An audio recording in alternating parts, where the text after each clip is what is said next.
Cuando hemos hablado, por ejemplo, de toxinas, hemos visto que la toxina es un factor de patogenicidad, ¿no? Hemos visto que pueden ser enzimas, pueden ser toxinas, etc.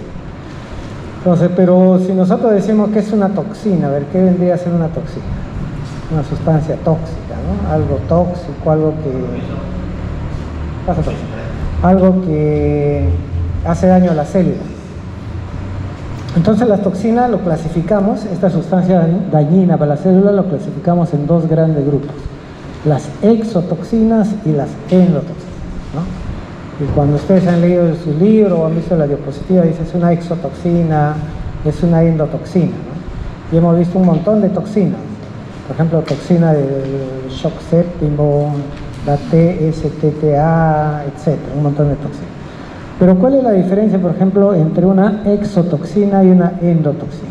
¿Cuál será? A ver, mirando ese cuadro.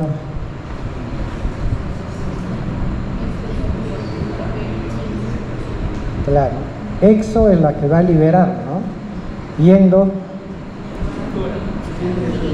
incorpora, no. A ver, exo libera, eso es cierto. Y endo. Cuando se destruye la bacteria, puede liberarse. Endo va a ser la parte estructural bacteriana. O sea, si ustedes se dan cuenta, por ejemplo, las endotoxinas, ejemplo, dice el péptido glicano. ¿Dónde lo encontramos el péptido? Pared celular.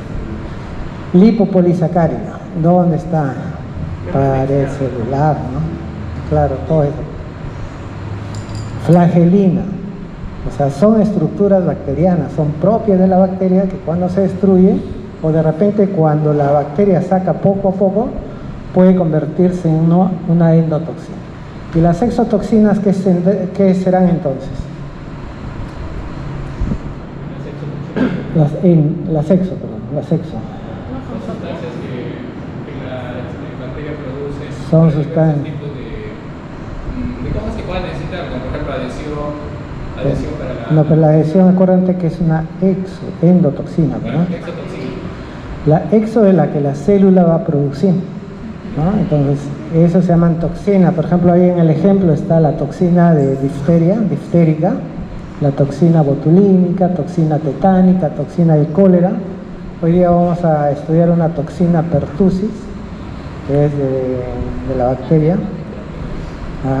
Y hay toxinas que hemos estudiado un montón. Entonces, nuevamente la diferenciación es clara, ¿no? Toxina es la sustancia que la bacteria va a producir. ¿Y de qué material estará compuesta una toxina? ¿Cuál será su composición química? Proteínas. Proteínas. En cambio, las endotoxinas se dan cuenta que la naturaleza es variada, ¿no? Por ejemplo, es un lípido con un sacárido, que va a ser un glucolípido. Es un péptido con un glicano, ¿no? O la flagelina, ¿no? Entonces va a ser diversas sustancias, pero mayormente van a ser glúcidos o lípidos. Ok, entonces estas toxinas pueden afectar, a ver, Víctor, ponlo a la membrana ahí, el puntito, el puntero. Ahí, a la membrana, ¿no? Ahí lo que están viendo, por ejemplo, es una toxina que es un monómero soluble, que por esa casualidad que tiene el destino, ahí en la membrana va a tener un receptor, ¿no? Y luego se conecta con otra toxina que es de la misma clase, y lo que va a hacer es como una compuerta, ¿no? Entonces eso es una toxina bacteriana en membrana. Puede haber también superantígenos, que está al lado, y más allá, superantígenos. Ahí.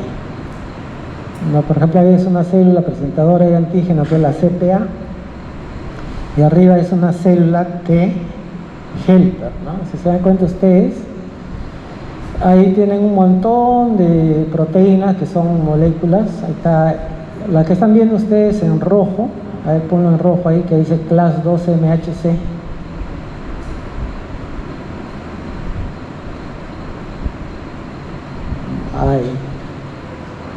Ahí en rojo, ¿verdad? Ahí lo ven en rojo, ¿no? Ok, entonces dice class 2-MHC. Esos son los complejos mayores de histocompatibilidad. Que supongo también que no lo saben mucho, porque esto es un poco más O sea, el proceso de cómo los anticuerpos se forman, el proceso de cómo los linfocitos se activan, son procesos largos y complejos, ¿no? En una clase de 2 horas no se puede hacer mucho.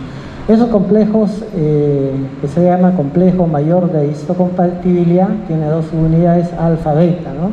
Cada uno tiene diferentes compuestos proteicos, y la que está en verde, ¿qué será? La que está en verde. A ver.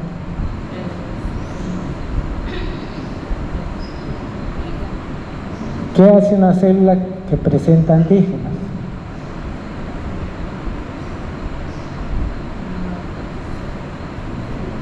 ¿Qué será la que está en verde? Dije la que está en verdecita ahí. Antígeno, pues por eso se llama célula presentadora de antígeno. ¿Y cómo lo va a presentar? En esa estructura que se llama complejo mayor de histocompatibilidad de tipo 2. ¿Ya?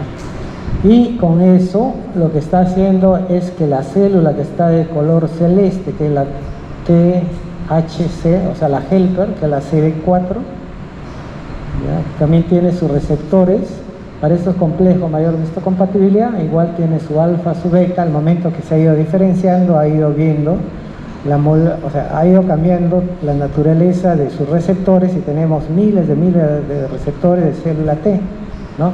Está reconociendo el antígeno. Entonces, para que haya una presentación, por ejemplo, de la célula presentadora del antígeno que va a presentar a la célula T helper, ¿qué requiere? A ver.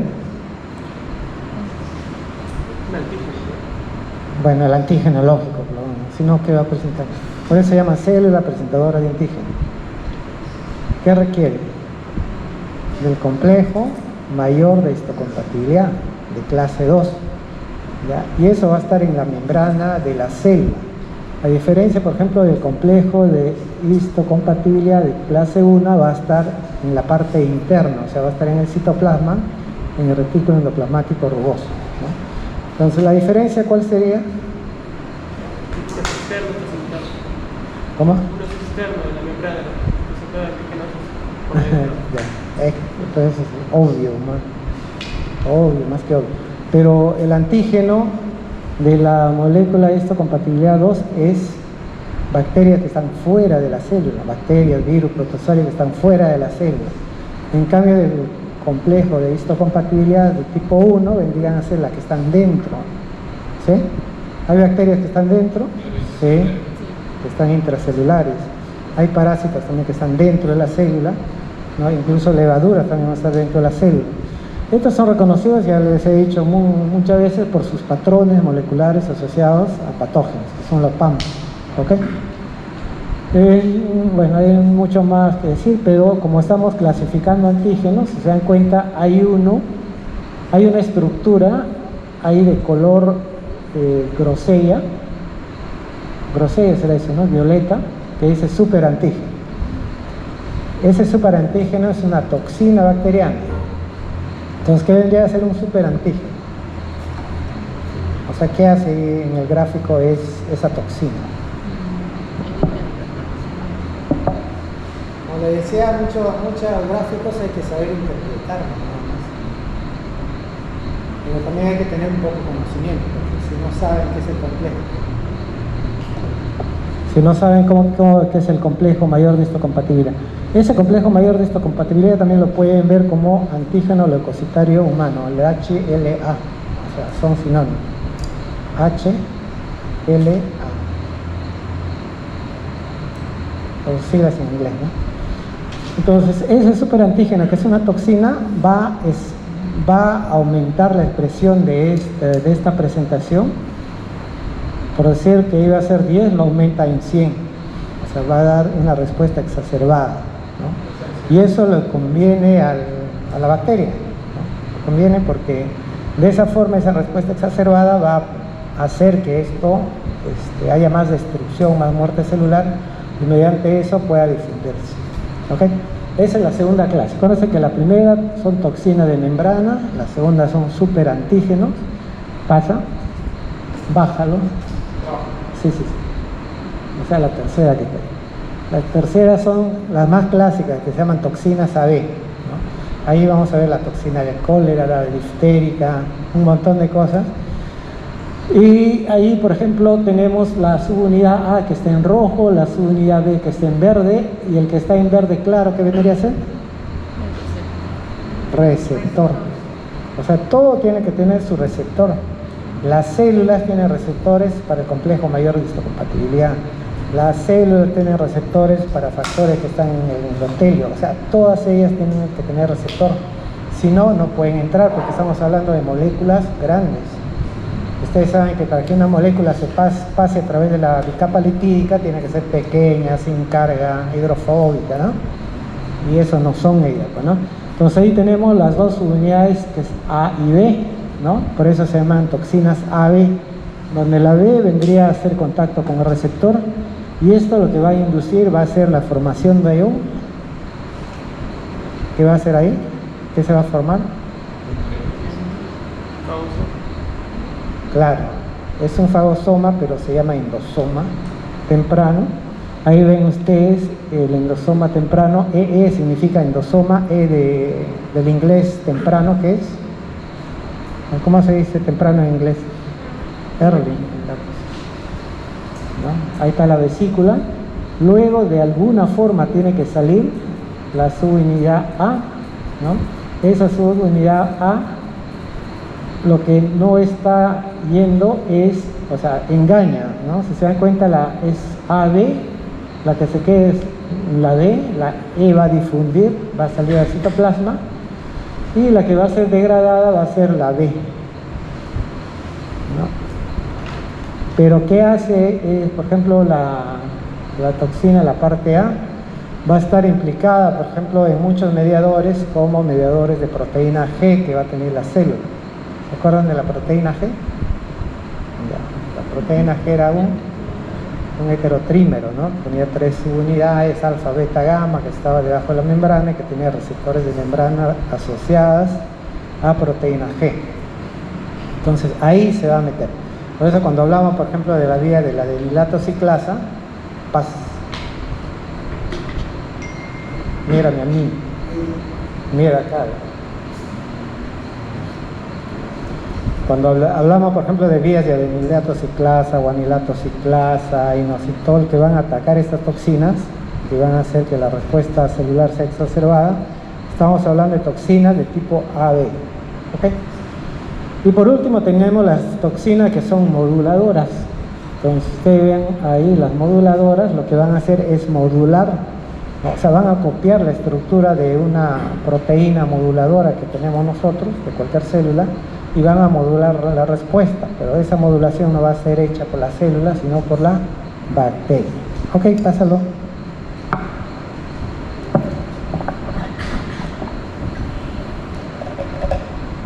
Ahí podemos encontrar, si se dan cuenta, la diferencia entre una endotoxina y una exotoxina. La exotoxina es una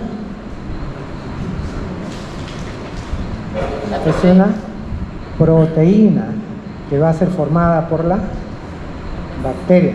Entonces ahí dice, por ejemplo, exotoxina, la tercera dice naturaleza proteica, ¿no?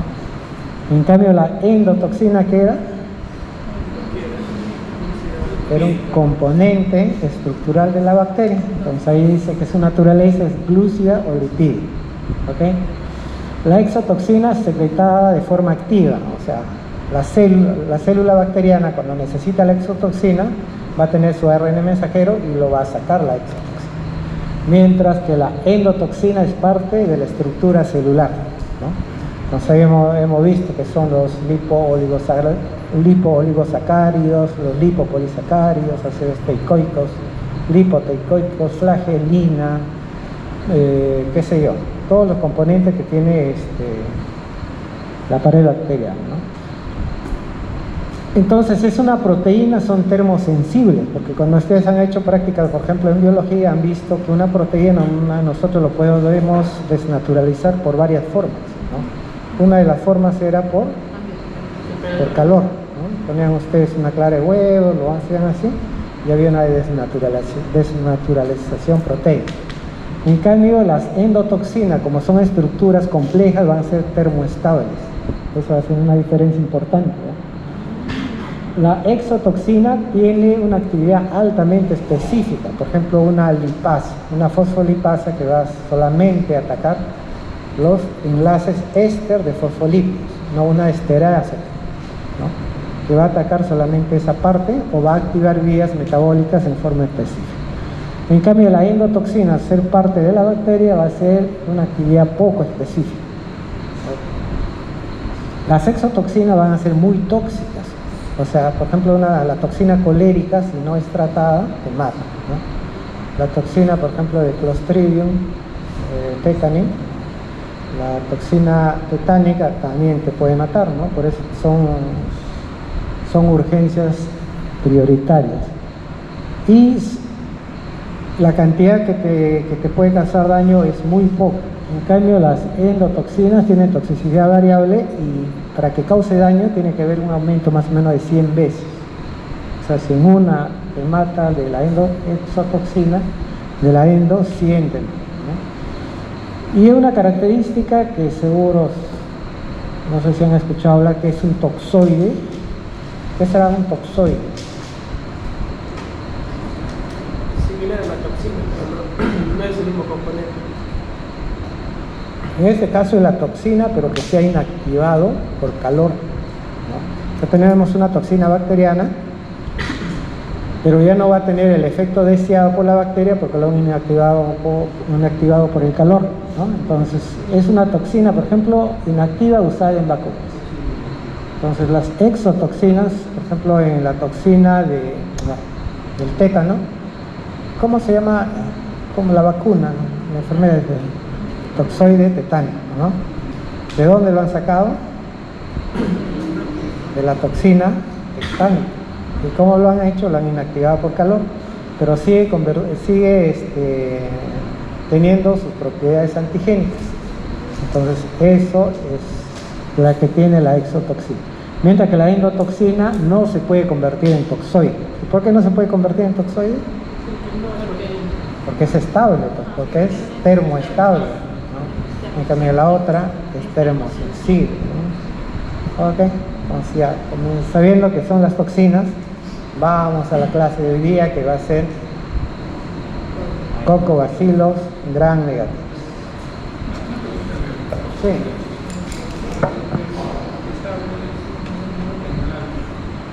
Sí, son iguales. Termolar es igual que termosensible. Ajá.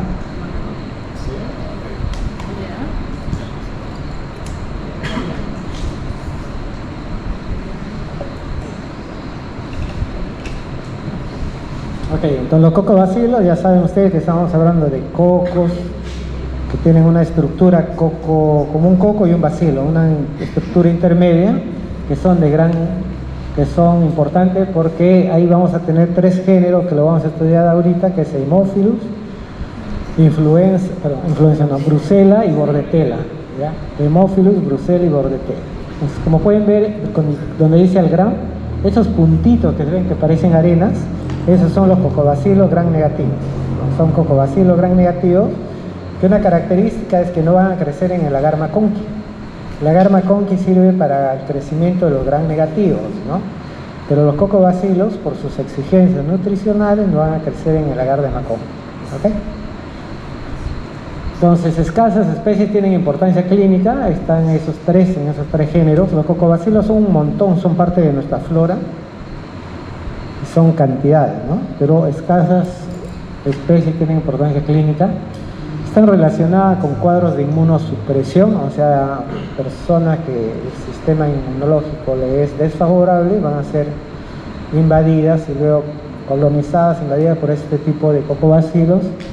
Tiene requerimientos exigentes para su crecimiento, o sea, hay que utilizar medios enriquecidos con factores, factor 5, factor 10, que van a requerir ellos, ¿no? Son los medios especiales muy exigentes, y por eso se llaman difíciles de cultivar también.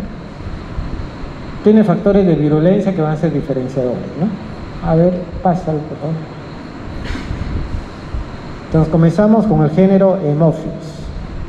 Haemophilus, ¿no? Va a ser una bacteria capnofílica porque va a necesitar CO2 como Moraxella y como las Neisseриas, como Streptococcus pneumoniae, para que pueda desarrollarse mejor, ¿no? O sea, necesita una pequeña concentración de CO2 al 5 o 10%, que nosotros le podemos dar con una vela que se enciende en un frasco y se tapa, ¿no?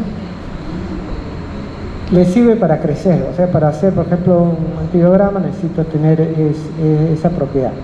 Son gram negativos, son cocobacilos pleomórficos. El término pleomorfo significa que pueden ser unos más grandes, otros más chicos, otros más largos, como si fuese algo, no lo van a ver como si fuese un bacilo un poco más largo, y otros más pequeños, ¿no? Pero son la misma, son pleomorfos. Son fastidiosos, requieren nutrientes y factores especiales para crecer. Entre estos factores tiene el factor 5 y el factor 10. El factor 5 ya es un viejo conocido de ustedes que han llevado los cursos de bioquímica y biología, que se llama el NAT. Y el NAT significa NB, N, A, B, D, dinucleótido. Tiene que tener fósforo. Nicotinamida, adenina, dinucleótido, ¿no? Y el factor 10 va a ser un factor que se va a llamar hemina, ¿ya? Entonces hemina va a venir de un grupo que está en el glóbulo rojo, ¿se acuerdan? ¿Cómo se llama su grupo?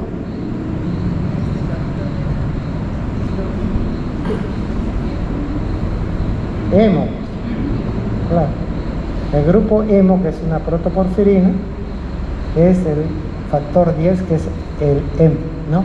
No van a poder utilizarlo, por eso que cuando pero son factores termolábiles, no podemos sembrarlos en el agar chocolate, por ejemplo, porque el agar chocolate se utiliza calor. Como es termolábil, esos factores ya no están. Son bacterias adaptadas al tracto respiratorio humano y de animales. Lo vamos a tener como flora normal a este género Neophilos. ¿Sí?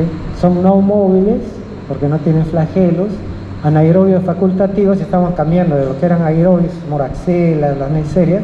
Estos son anaerobios facultativos, producen nitritos a partir de nitratos, igual que las anteriores, y sigue el patrón de oxidasa positivo y catalasa positivo, ¿no? Paso, por favor. Entonces comencemos viendo una de las especies de Haemophilus, viendo las especies de Haemophilus que producen patogenia, enfermedades. Entonces en el cuadro del medio hay 10 especies. Haemophilus influenza da todo eso, da neumonía, sinusitis, otitis, meningitis, epiglotitis, celulitis, bacteremia, frecuencia en todo el mundo, infrecuente en los Estados Unidos, ¿no? Luego tenemos Haemophilus aegyptus, que da la conjuntivitis, ¿no? Alguna vez hay epidemias de conjuntivitis, ¿no? Y le echan la culpa a los virus, pero en realidad también Haemophilus hemolíticos da ese tipo de conjuntivitis, que es infrecuente. Tenemos una de transmisión sexual, que es el Haemophilus ducreyi, que va a dar el chancroide, o llamada también chancro blando, ¿no? A diferencia de la sífilis, que es un chancro duro. En el momento que agarran el chancro, que es un bubón que se ha reventado, si lo ven duro, es duro, ¿no? Si lo ven con bordes blandos, es chancro blando. Entonces se llama chancroide. Tenemos la parainfluenza, que da bacteremia, endocarditis, infecciones oportunistas, hemolíticos, que da infecciones también oportunistas, parahemolíticos, infecciones oportunistas, ¿no? Entonces todos estos Haemophilus son cocobacilos gram negativos que necesitan medios enriquecidos para crecer, necesitan del factor 5 y del factor 10. El factor 5 es la coenzima NAT, ¿no? El factor 10 es el grupo hemo, ¿no? Pero en realidad le dicen hemina, o sea, es el grupo hemina, ¿no? Porque tiene el pirrol, ¿no? ¿Por qué? Porque va a suministrar el fierro. Acuérdense que la protoporfirina, el grupo hemo, no sé si ustedes han visto, es un tetrapirrol, ¿no? Y ahí al medio tiene un grupo, no, todo eso es el grupo hemo, todo es el grupo hemo, compuesto por 4 pirroles, y el medio tiene unida el fierro. Entonces la protoporfirina suministra fierro Hace un fenómeno de satelismo con Staphylococcus aureus, porque Staphylococcus aureus puede producir también beta-hemólisis, o sea, puede hemolizar glóbulos rojos, y esos glóbulos rojos le van a facilitar, por ejemplo, acá, ¿no? Esto es Staphylococcus aureus, y esta es la hemólisis que está produciendo, que ha roto los glóbulos rojos alisados, y acá está creciendo Haemophilus influenza, porque al momento que rompe los glóbulos rojos, y como lo está rompiendo de una forma no por calor, sino lo está rompiendo de una forma enzimática, va a crecer, ya tiene el factor 5 y el factor 10.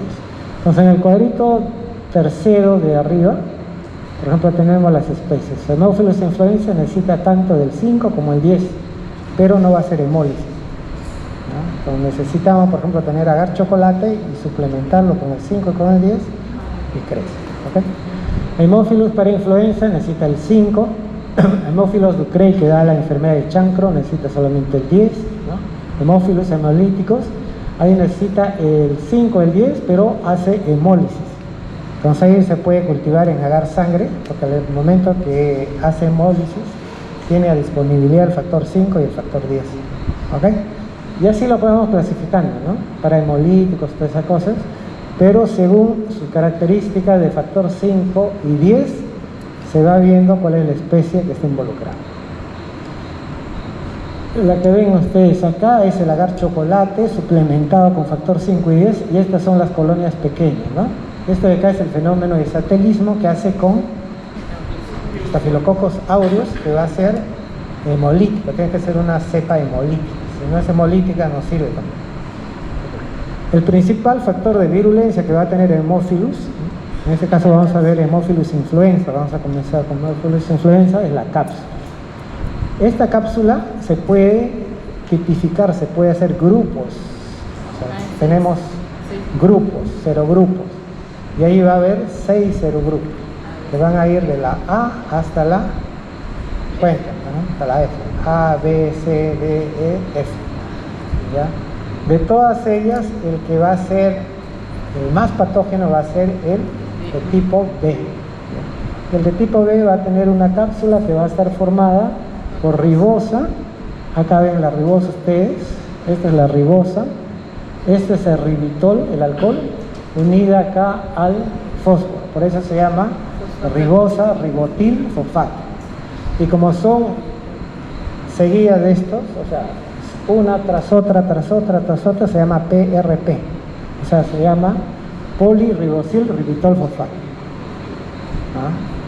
Poliribosil ribitol fosfato, que se llama PRP, ¿no? Característica de Haemophilus influenza del serogrupo B. Entonces el polisacárido capsular de tipo B, principal factor de virulencia. Y ya sabemos que la cápsula le impide ser fagocitada, le da resistencia a la fagocitosis, ¿no? Ok, pásalo. Cambia de diapositiva.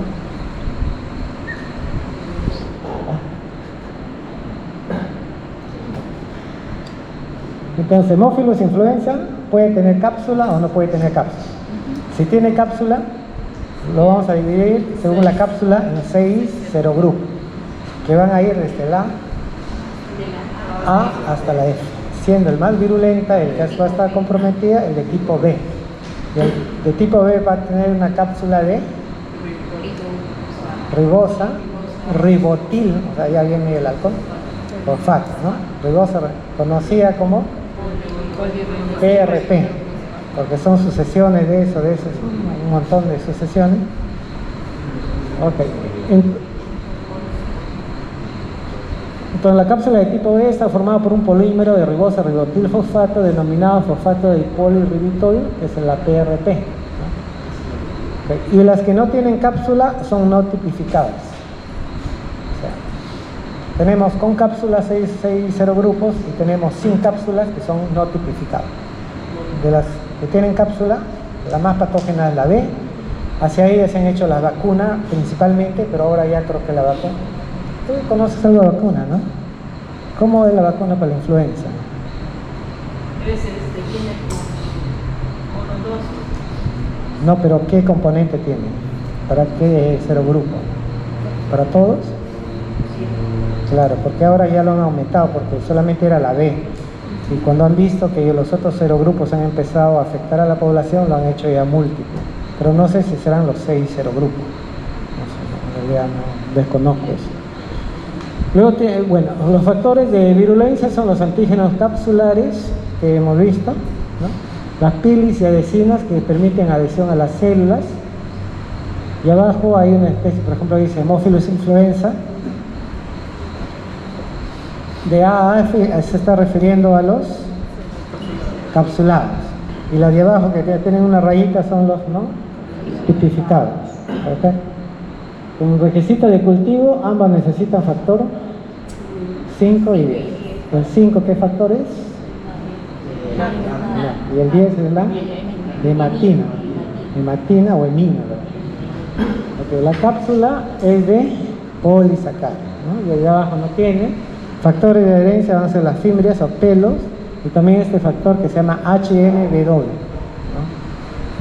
Acuérdense que las pilis son de diferentes tipos, o sea, hay pili de tipo 4, de tipo 3, de tipo 2, de tipo 1, cada uno tiene características propias de la especie bacteriana.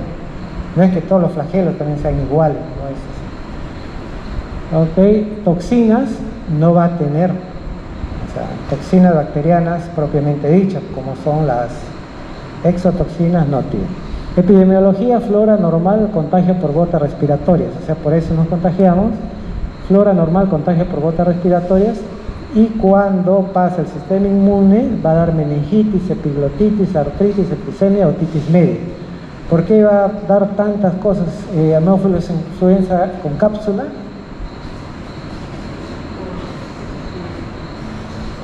Por la capacidad, claro, evita la fagocitosis y permite también que se vaya a la sangre, pues, por la sangre se puede diseminar. Entonces van a ser enfermedades más invasivas. En cambio, las no capsuladas van a ser enfermedades localizadas, solamente de parte del tracto respiratorio, por donde puede ser una otitis, una sinusitis, ¿no? Una bronquitis media, pero no va más allá. En cambio, la otra sí puede atacar más porque es mucho más invasiva. ¿Pasa? ¿Eso? ¿Qué son gotas respiratorias? O sea, al momento que toses, hay unos flu pequeños que por medio de eso te contagias de la tuberculosis, de los virus. Esas son las gotas que tienen, o sea, cada uno tiene un tamaño, ¿no? Pero ese tamaño, no me acuerdo de cuánto es cuando veamos tuberculosis, vamos a ver que es un tamaño bien pequeño, el más pequeño, que se llaman aerosoles, que no caen. O sea, tú toses y como es tan pequeño, se queda ahí flotando. Y a las 2 horas recién cae. ¿Ya? En cambio, las más grandes sí, como tienen más peso, caen. Y dentro de esa gota pequeña, que no me acuerdo qué diámetro tiene, no sé de cuántas micras, están bacilos, como el bacilo de Koch, ¿no? Haemophilus influenza, puede haber virus, etcétera, ¿no? Y como no caen, acá puede estar 2 horas, ¿no? Y el ventilador se va a encargar también de darle vuelta, ¿no? Y por eso que los hospitales nunca barren, porque si caerían, nuevamente lo ponen con el escobillón, con el aspirador, y nuevamente hacen el ciclo. Entonces tienen que poner trapeadores. Ok, el diagnóstico es clínico, ¿no? Aislamiento en el sitio de infección o sangre, cocobacilos gram negativos. Ahí está, en la primera diapositiva, ahí está. Esa es el gram, ¿no? Cocobacilos gram negativo, que parecen arena, pequeñísimo. Y el otro sería el fenómeno de satelismo, ¿no? Satelismo, que se hace con... Claro, que la mayoría de laboratorios lo hace porque adquirir el factor 5 y 10 es bien caro, ¿no? Y más que todo, si no hay cultivos de Haemophilus, o no se puede cultivar, o no hay un diagnóstico, ¿cómo se puede hacer? Confirmación y determinación de la especie dependen de la administración de requerimiento de hematina y factor 5, ¿no? Entonces, por ejemplo, si necesitan 5 y 10, ¿quién va a hacer? Haemophilus influenza, ¿no? Si necesita el factor 5, si necesita solo el factor 10,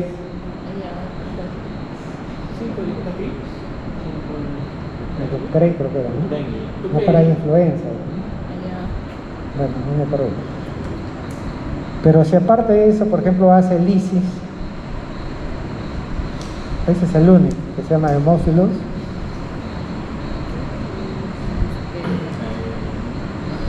Uno que lisa a hemolíticos, ¿no? A hemolíticos. De hemólisis, ¿se acuerdan de hemólisis? Pero le ponen a hemolíticos. Bueno, el tratamiento son cefalosporinas, prevención. Lo que vale acá, por ejemplo, es acá. Antes de 1980 que se introducieron las vacunas para Haemophilus influenza tipo B. Haemophilus influenza de tipo B lo pueden encontrar como H y B. H de Haemophilus, I pequeña de influenza y B del serogrupo B. ¿Ve? Se introdujo la vacuna, miren, y empezó a bajar drásticamente. Luego acá están las vacunas ya conjugadas, PRP conjugadas, y ha caído bastante, ¿no? Entonces, la vacunación contra hemófilos también es parte del esquema. ¿A quién vacuna contra hemófilos? ¿A niños? ¿A niños de cuántos años vacunan contra el hemófilos? 6 meses, claro. ¿Por qué? Porque hasta los 6 meses duran los anticuerpos maternos, ¿no? Y luego de ahí caen, y ahí es donde los niños que no han sido vacunados se enferman, ¿no? O sea, todo tiene un porqué, porque hay algunas vacunas que como no tenemos anticuerpos te dan al nacer, a los días, ¿no? En cambio esta no, todavía hay protección materna. ¿Pasa? Entonces había una epidemia, por ejemplo, epidemia viral de 1920, que era no sé si han escuchado hablar de la gripe, la gripe española, que mató millones de personas después de la Primera Guerra Mundial.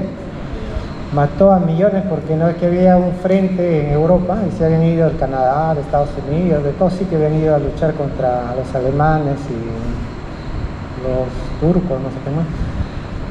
Lo cierto es que se desató una influencia, ¿no? Y cuando se volvieron los soldados se fueron a su respectivo país, a su respectiva provincia, a su respectiva localidad, y como no había anticuerpos, así como el COVID, empezó a matar un montón de gente. Entonces pensaban que era de eso, ¿no? Entonces por eso le pusieron influenza. Pero ya por estudios, ya cuando han visto más a fondo, era una bacteria. En cambio esta es casi un virus, ¿no? El patógeno más importante es Haemophilus influenza, de todas las influencias que hemos visto, ¿no? Luego sigue Haemophilus parainfluenza y luego el Ducrey.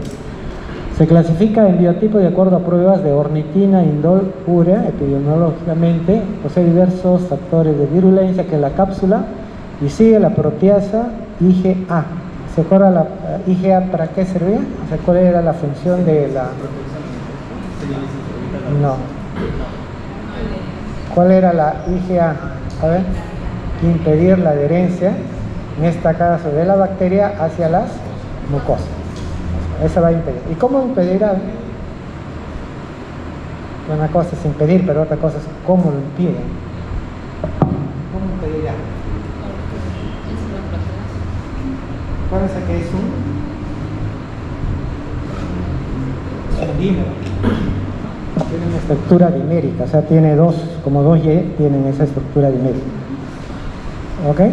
Entonces va a tener la proteasa de IgA, porque como no tiene toxina, no tiene muchos factores de patogenicidad, a comparación de otras bacterias que hemos visto, por ejemplo, Streptococcus pyogenes tenía, pero cantidad, ¿no? Tenía toxinas, tenía factores de adherencia, tenía enzimas, tenía de todo.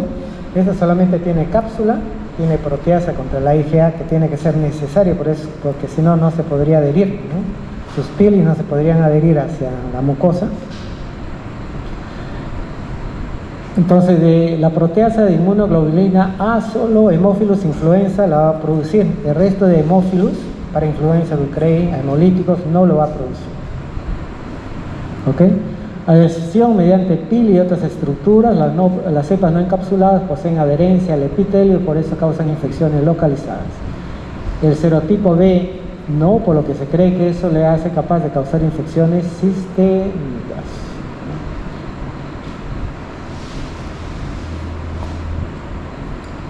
Ok, entonces en este cuadrito de acá podemos ver los tipos. Por ejemplo, ahí tiene el tipo A, B, C, D, E y F, ¿no? El tipo B está el más fácil de ver porque si se dan cuenta es una pentosa, ¿no? Y esa pentosa es la composición de la cápsula, la ribosa. Y al lado de la ribosa tiene esta estructura de 5 átomos de carbono que es el ribitol, que es el alcohol, ¿no? Y está unido al fósforo, por eso se llama ribosa, ribitol, fosfato. Esa es la más patógena. Y alguno de ustedes ha leído por qué la cepa B es la más patógena de todos los otros serogrupos. Yo le dije que lean hemófilos. Si se dan cuenta, por ejemplo, el tipo A ya no es una pentosa, sino es una hexosa, ¿no? La de tipo C ya no es una hexosa, sino son 2 hexosas unidas al fósforo. La de tipo D son 2 hexosas unidas entre ellas. La de tipo E es una fructosa, como debe ser una aldosa, y la otra son dos hexosas unidas al fósforo, o sea, parecida a la de tipo C, la de acá, ¿no? Esta con esta es parecida, pero esta de acá tiene un lado amino. Entonces, hacia esos grupos hacen la vacuna.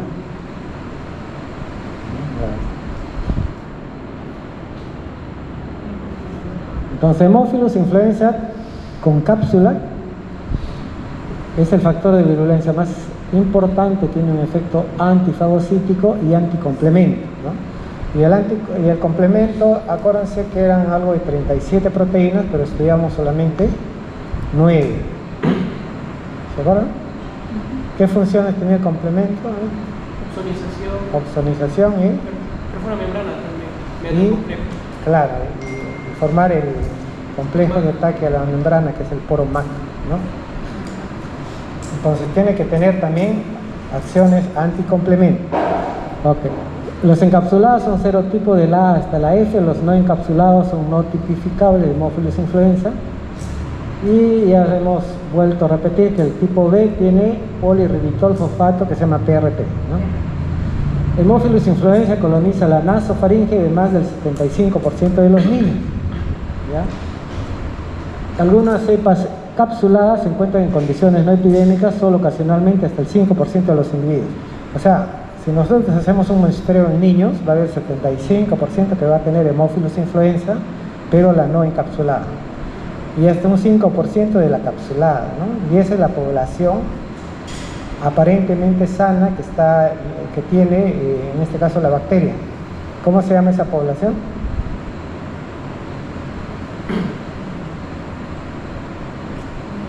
O sea, tienen la enfermedad, pero no manifiestan. Asintomático, la portadora, ¿no? Entonces tiene 3 estructuras antigénicas relevantes en su envoltura, las cuales son los lipopolisacáridos, ¿no? Que es una endotoxina. ¿Y por qué es una endotoxina? Porque es parte de su estructura, ¿no? Okay.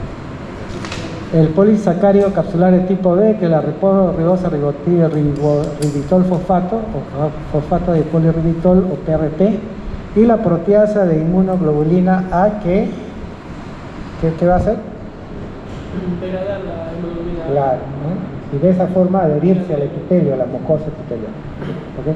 Estas estructuras están asociadas a la adherencia y resistencia a la fagocitosis, y de esa forma puede actuar. ¿Ok? ¿Pasa? ¿Cuáles son los patrones de la enfermedad causada por Haemophilus influenza? Ya lo estamos repitiendo. Las cepas capsuladas van a ser más invasivas y las cepas no capsuladas van a ser más localizadas. Y van a ser más invasivas las capsuladas porque inhibe la fagocitosis. Puede viajar por sangre, no se puede movilizar. Mientras que las no capsuladas van a ser más localizadas, ¿no?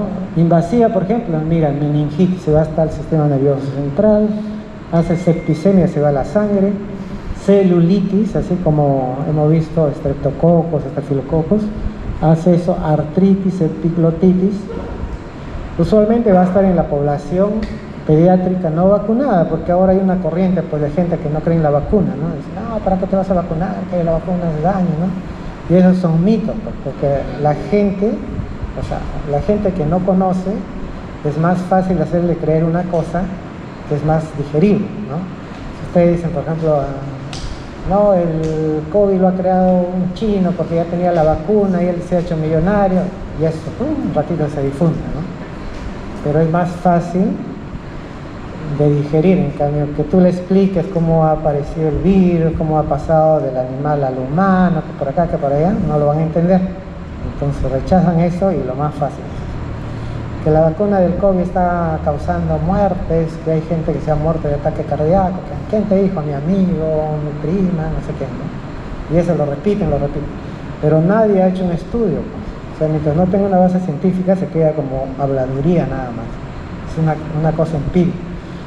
Entonces, esto sí está ya confirmado, que la población pediátrica no vacunada va a contraer eso, principalmente por el serotipo B, ¿no? Serotipos A, D, F en pacientes inmunocomprometidos pueden ocasionar neumonías y bacteremias, serotipo C, sepsis también todo eso, ¿no? En cambio, la localizada es conjuntivitis, otitis media y sinusitis, ¿no? Todo referente a la parte donde puede estar colonizando nada más.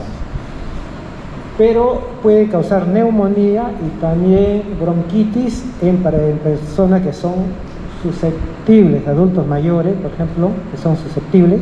Por eso para la influenza también vacunan a adultos mayores. Claro, anual. ¿Por qué? Porque nuestro sistema inmunológico es como una librería. Imagínense que todo esto fuera una librería, ¿no? Y viene un antígeno, tú vas guardando antígeno, pero va a llegar un momento que se va a copar, ¿no? Y vas a ir perdiendo. ¿Sí o no? Y va a ir perdiendo, y eso que vamos a ir perdiendo tenemos que ir recuperando con la vacuna, ¿no? Porque ya no hay espacio. Ok, efecto de la vacunación: ha reducido la tasa de portadores nasofaringeos, por tanto riesgo de exposición a personas inmunizadas. Antes el serotipo HIV encapsulado era frecuente en niños. Después nuevos serotipos diferentes al serotipo B encapsulado es ocasional en adultos, ¿no? Eso es lo que ahora viene, ¿no? Porque la bacteria también se va a defender, ¿no? De repente va a modificar la composición de su cápsula, qué sé yo, y al modificar va a ser inservible a la vacuna, porque acuérdense que este tipo de vacuna es una inmunidad. ¿Qué tipo de inmunidad es?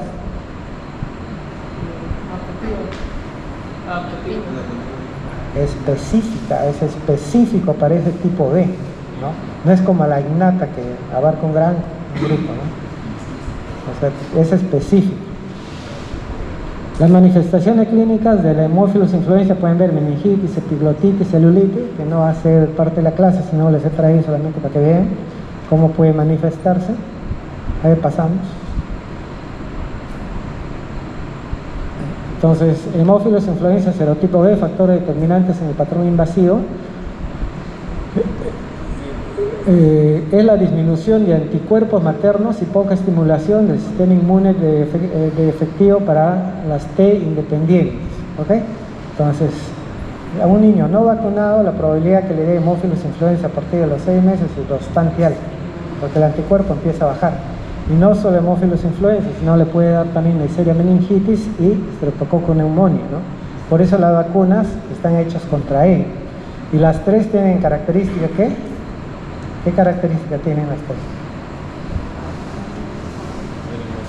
Tienen cápsula. Como son cápsulas, lo pueden claro, lo hacen como 0 grupos y ven cuál es la frecuente y empiezan a hacer sobre eso, ¿no? ¿Ok? Pasa, por favor. Entonces, ese cuadrito, por ejemplo, la parte de acá es la encapsulada y la parte de acá es la no encapsulada, ¿no? Entonces, sigan la capsulada. La encapsulada. Ahí vamos a ver solamente el HIV, el serogrupo B de Haemophilus influenza, ¿ok?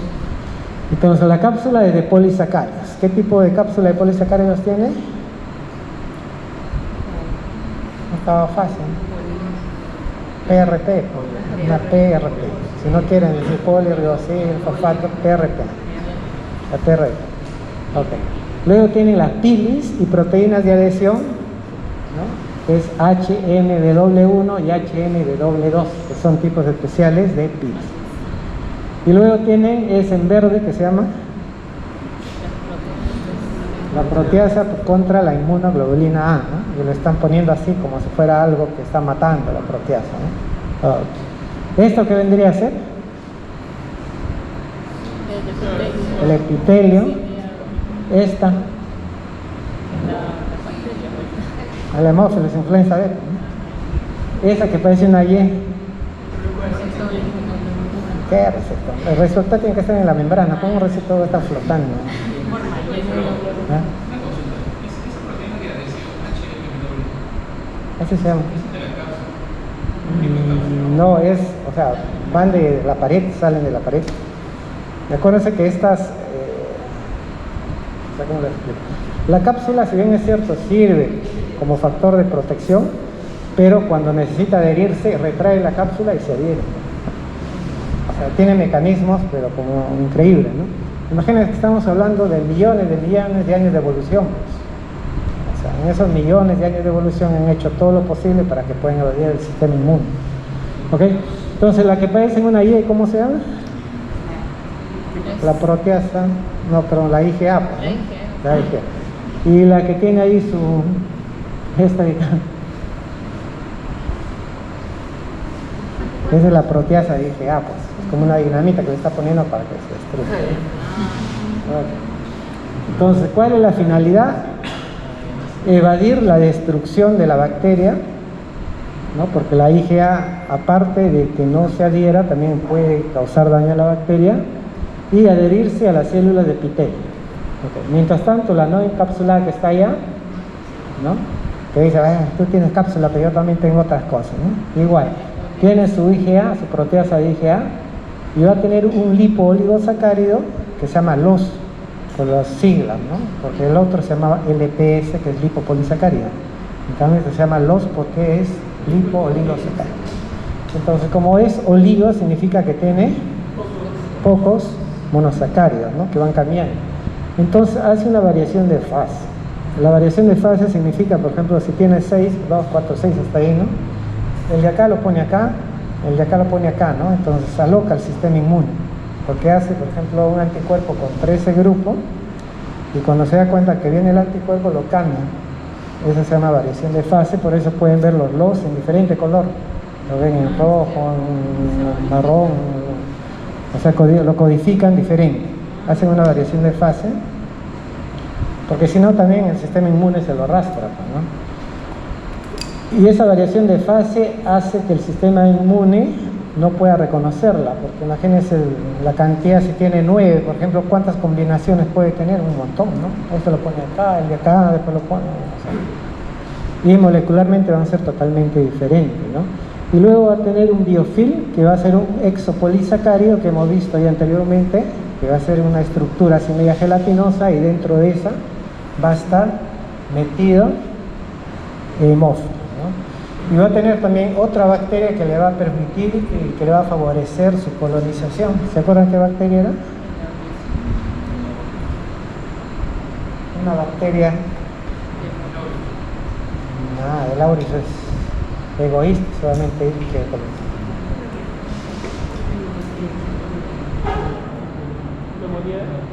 Moraxella. ¿Se acuerdan Moraxella catarralis? Tenía una beta-lactamasa y también permitía que se meta Haemophilus y Streptococcus pneumoniae, ¿no? Entonces, cuando se aísla Haemophilus influenza, por ejemplo, de muestras de secreciones bronquiales, también vamos a aislar, bueno, en la mayoría de casos también hay Haemophilus y hay Streptococcus pneumoniae, ¿no? Entonces, esa es la forma de cómo ambos hemófilos, los capsulados y los no capsulados, pueden entrar, ¿no? La diferencia va a ser que la cápsula le va a permitir viajar. O sea, toman torrente sanguíneo, hacen sepsis y se van a otro lado, ¿no? La otra no puede hacer eso, porque en una le descubre. Ok, pasa, por favor. Con la encapsulada lo que puede haber celulitis, epiglotitis, y miren ahí cómo se está yendo por vía sanguínea, ¿no? Ahí está el vaso sanguíneo que están viendo de la epiglotis por ahí, y se van a meninges, articulaciones, huesos. En cambio, la de acá, que no son tipificables, van a estar más que todo centradas en el sitio de infección, ¿no? Solamente va a haber esto en pacientes inmunodeprimidos, en pacientes que tengan EPOC, los fumadores, por ejemplo, ¿no? Que no tienen defensa. ¿Qué población está en riesgo? Los que están esplenectomizados, que significa que le quitaron el vaso, ¿no? Le sacan el vaso por alguna causa. Cuando hay asplenia, cáncer, deficiencias inmunológicas congénitas, infección aguda de influenza, ¿no? Del virus de la influenza, diabetes mellitus, niños, VIH, niños no vacunados, ¿no? EPOC, ¿qué significa? Enfermedad. Ajá. Enfermedad pulmonar obstructiva crónica y la fibrosis quística, ¿no? Fibrosis quística ya es una enfermedad genética.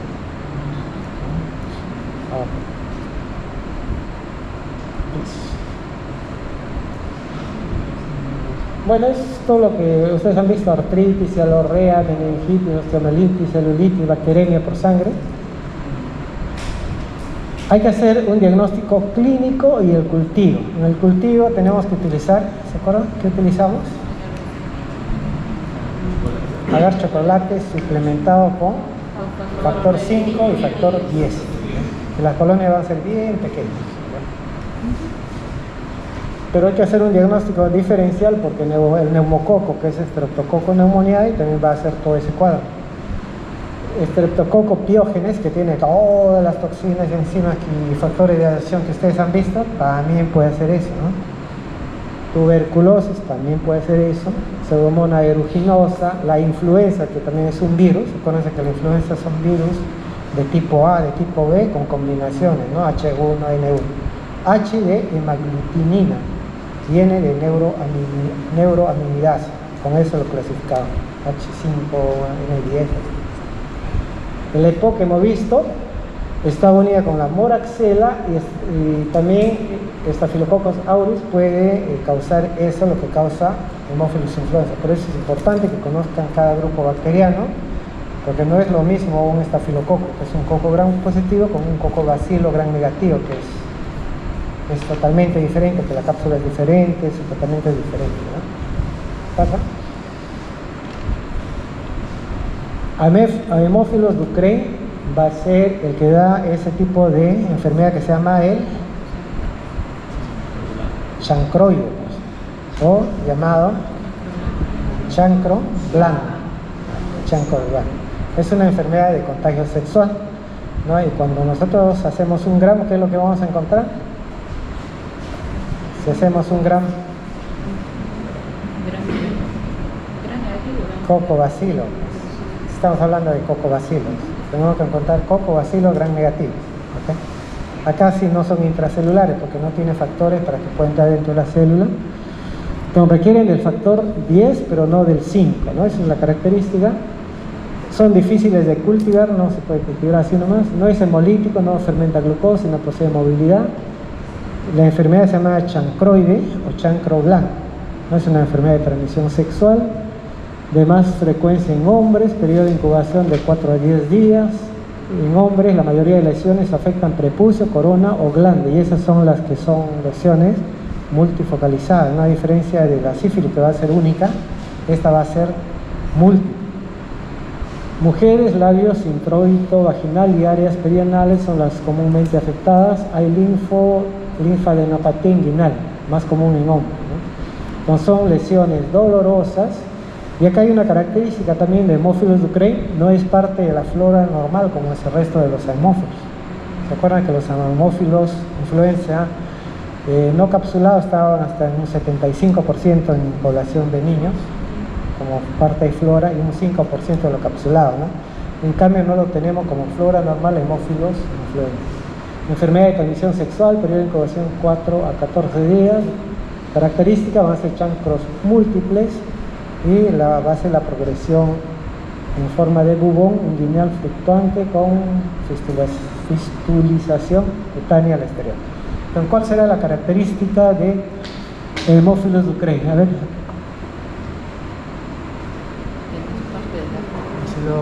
si lo diferencia con Haemophilus influenza. Claro, primero, Haemophilus influenza requiere 5 y 10 factores sintéticos, ¿no? Y este solamente va a requerir el factor 10, o sea, la de 1000. Haemophilus influenza es, ¿qué tipo de enfermedad? Respiratoria. Y la Ducrey es sexual. Haemophilus influenza es parte de la flora. Y esta no es. Okay. Como tiene cápsula, la Ducrey no, porque la única capsulada de la Haemophilus influenza es el grupo A hasta la F, el resto no tiene cápsula. Por eso que es limitada, pues solamente se limita al sitio de infección, ¿no? Por eso que son limitadas. Porque habíamos dicho, las cepas capsuladas son sistémicas, las no capsuladas son locales, ¿no? Locales.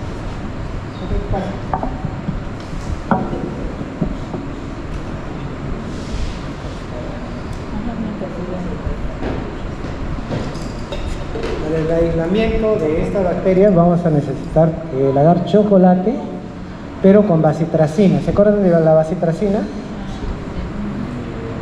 ¿Sí? La bacitracina, ¿se acuerdan? ¿Para qué utilizábamos? Para diferenciar. Claro, diferenciábamos piógenes con agalactíes, ¿no?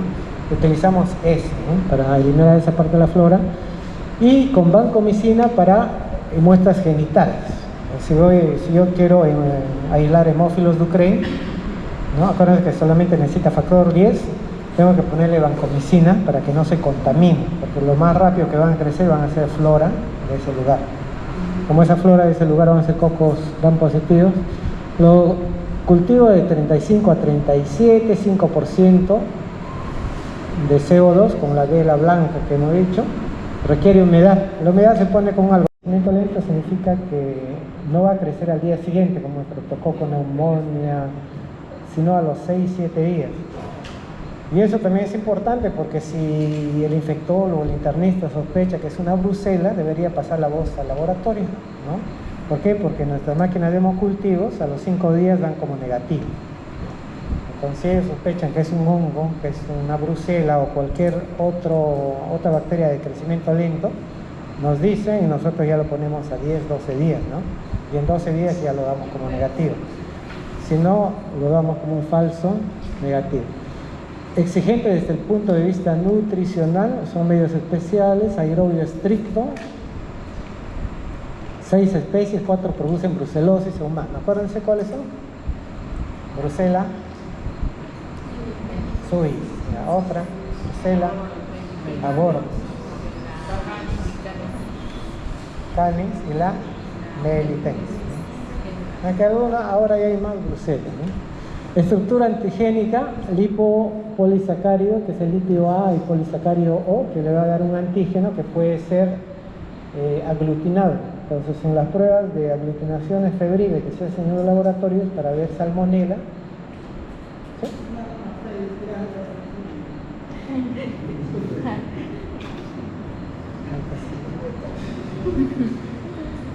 Entonces, cuando se ve en las aglutinaciones febriles para ver salmonela, se busca salmonelas tíficas, paratíficas y brucela, ¿ya? Y cada uno tiene un suero. Entonces, ¿qué es lo que vamos a ver ahí? Es la reacción antígeno-anticuerpo. ¿Quién tiene el antígeno y quién tiene el anticuerpo? ¿Ven?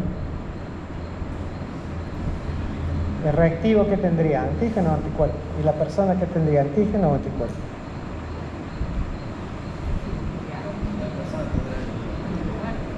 No, la persona tiene que ser anticuerpo, ¿no? Y el frasquito de reactivo tiene el antígeno que lo saca. Entonces tiene... Listo, señor, ya se pasa.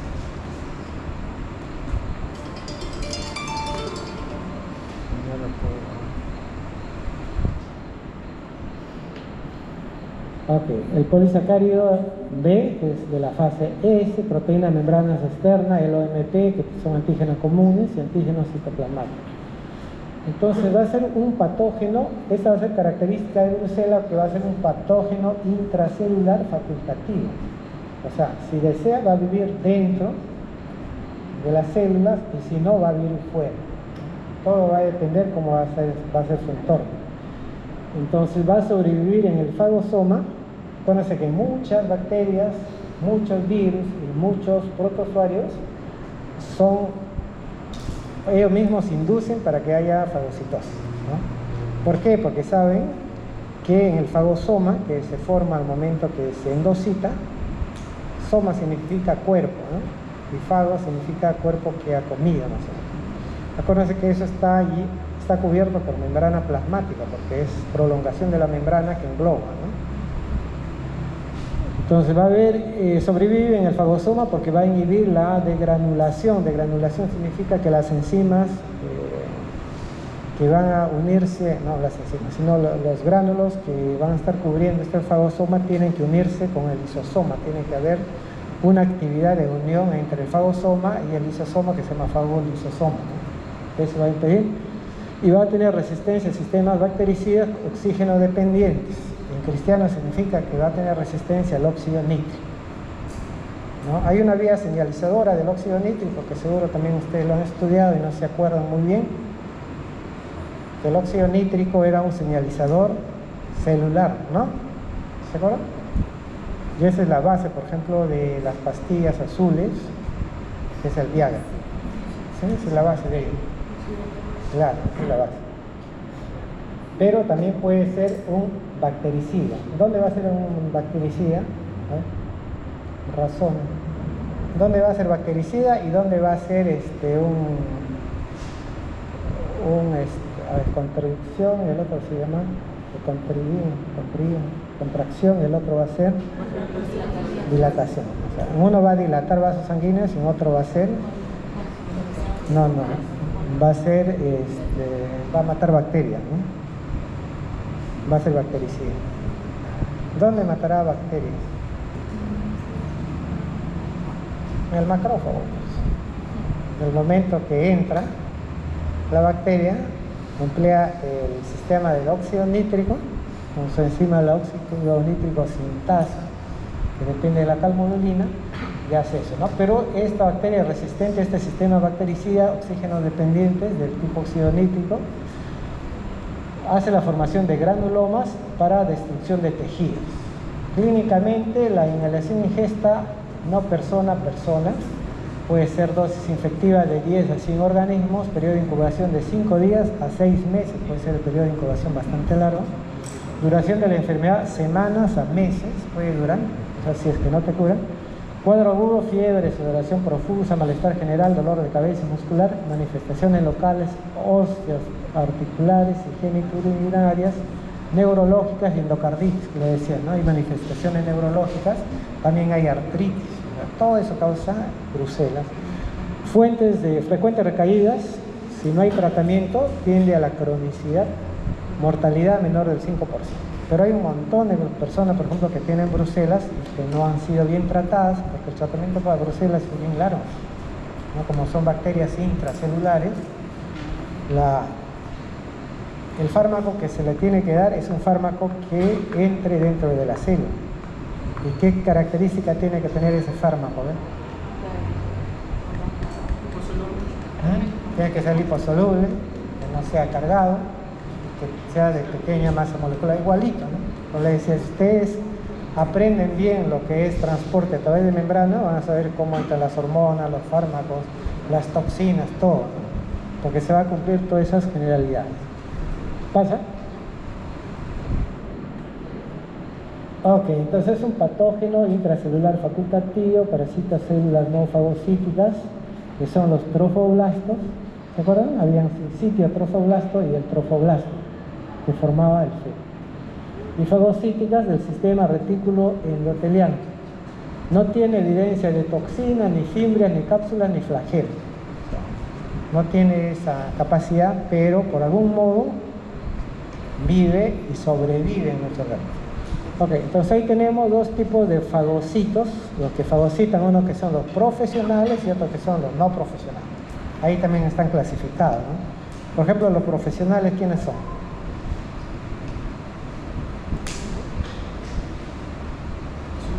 El macrófago y la célula dendrítica. Y los no profesionales, los neutrófilos, etc. Entonces, miren, los fagocitos profesionales, la brucela es endocitada, ¿no? Y se forma el fagosoma que se llama fagosoma temprano, ¿no? Pero de ahí toma un rumbo, en vez de irse a fagosoma tardío, se libera del fagosoma temprano y se va al retículo endoplásmico. En el retículo endoplásmico va a estar, ¿no? Por eso la importancia que tienen los complejos de histocompatibilidad, porque hemos dicho que el complejo mayor de histocompatibilidad está en membrana, porque tiene que ver todo lo referente a microbios de fuera. En cambio, el complejo mayor de histocompatibilidad tipo 1 está en el retículo endoplásmico para que pueda sacar los antígenos y llevarlos a la superficie para que nuestras células puedan hacer nuestra defensa, ¿no? Entonces están ahí, ¿no? El retículo endoplásmico se une ya una vez. Miren cómo lo hacen, ¿no? Miren. La brucela es fagocitada, se va al fagosoma temprano, escapa del fagosoma temprano y se va al retículo endoplásmico, ¿no? Pero ya cuando ya se ha ido todo ese fagosoma temprano sin nada, se va al fagolisosoma y no hay nada ahí para degradar. Se une. En los fagocitos no profesionales hace así, pero ahí activa una especie de protones, porque acuérdense que son membranas plasmáticas, y los protones ¿qué son los protones? Son subunidades atómicas, ¿no? Acuérdense que el átomo estaba compuesta de subunidades, una que tenían carga positiva que se llamaba protones, y otra de carga negativa, y otra sin carga, neutrones. Okay. Entonces va a activar un sistema de protones, o sea, en H1, acuérdense que el hidrógeno es la principal fuente de protones, porque se protoniza al tener solamente núcleo protónico y el electrón que está circulando se convierte en protón, y eso sirve como una bomba para que pueda escapar, ¿no? Del autofagosoma, irse al retículo endoplasmático, y luego ya eso se une al fagolisosoma sin nada, ¿no? Y esa es la parte en los fagocitos no profesionales. Y eso de ahí queda.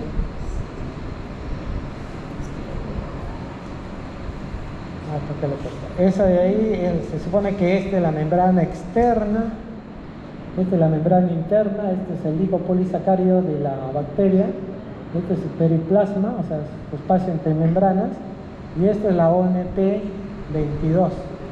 Esta OMP22 va a tener una parte reguladora que va a ser la BBR, que va a ser un factor transcripcional. Cuando hablamos de factores transcripcionales, estamos hablando de ¿qué? A ver, ¿qué es un factor de transcripción? Del tema de ARN, El que va, poder hacer proteínas.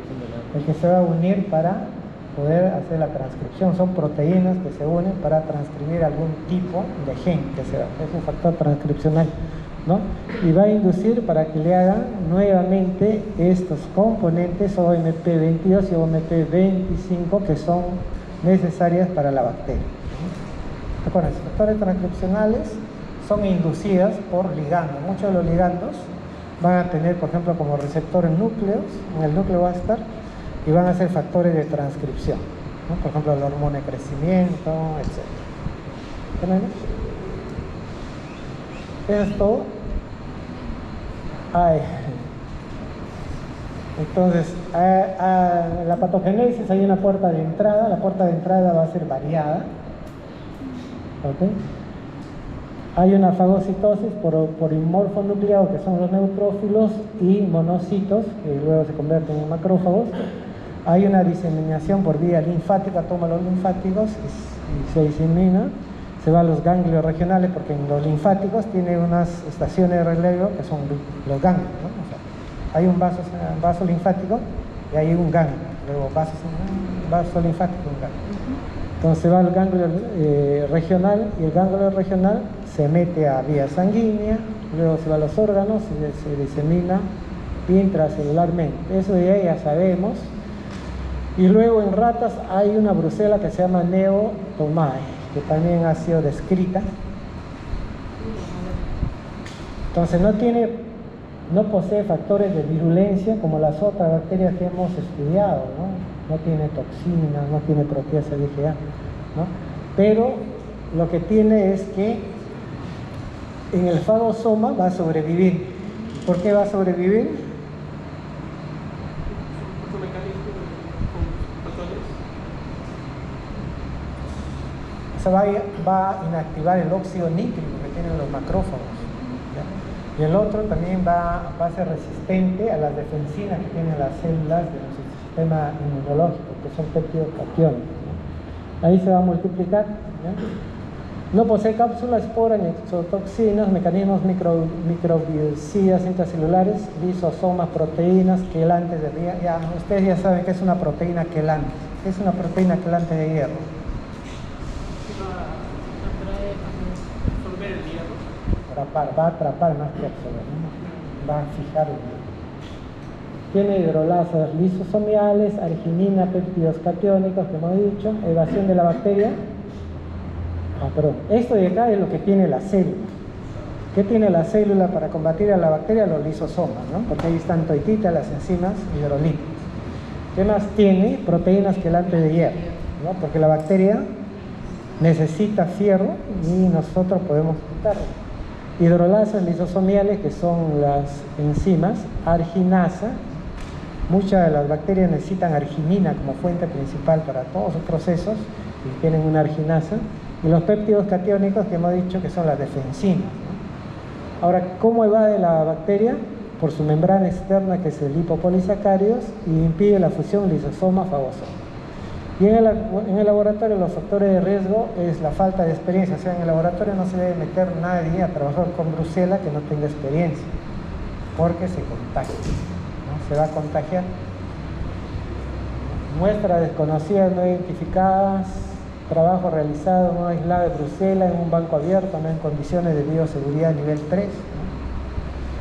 Tampoco se puede olfatear cultivos bacteriológicos, no pueden hablar, por eso que yo no les traigo los cultivos, porque son capaces de abrir y olerlo, ¿no? He visto ya que lo abren, no me van a echar la culpa.